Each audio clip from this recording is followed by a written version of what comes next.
আলাইকুম গাইস, আমি সুমনাস কিচেনে আপনাদেরকে স্বাগতম। এখন আমি ডিম ভাজা করব।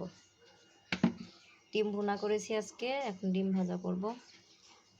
সবাই আবার ভুনা খেতে চায় না, তাই আমি এই যে ভাজা করছি। ডিমের সাথে আমি বাঁধাকপি দিয়ে, ধনিয়া পাতা দিয়ে, কাঁচামরিচ দিয়ে এখন এটা ভাজা করব, পেঁয়াজের কলি দিয়ে। দেখুন গাইস, লবণ দিয়ে দিলাম।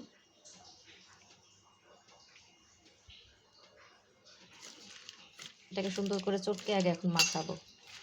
একটু হলুদের গুঁড়া, একটু মরিচের গুঁড়াও দিয়ে দিয়েছি। এভাবে আপনারা ডিম ভাজা করে খেয়ে দেখবেন। অনেক সময় পুঁই শাক পাতা দিয়ে চিকন চিকন করে কেটে টমেটো দিয়ে করা যায়।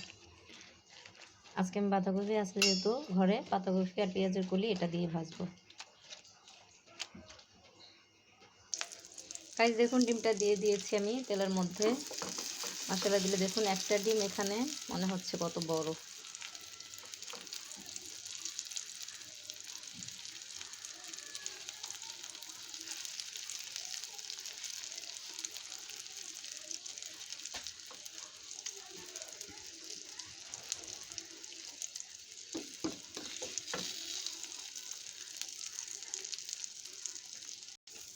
গাইস দেখুন, আমার বাঁধাকপির ডিম ভাজা হয়ে গেছে। এটা উল্টা থেকে একটু ভেঙে গেছে।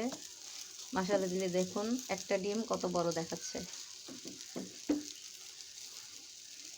আপনারা এভাবে করে ভেজে খেয়ে দেখবেন, খুব ভালো লাগে।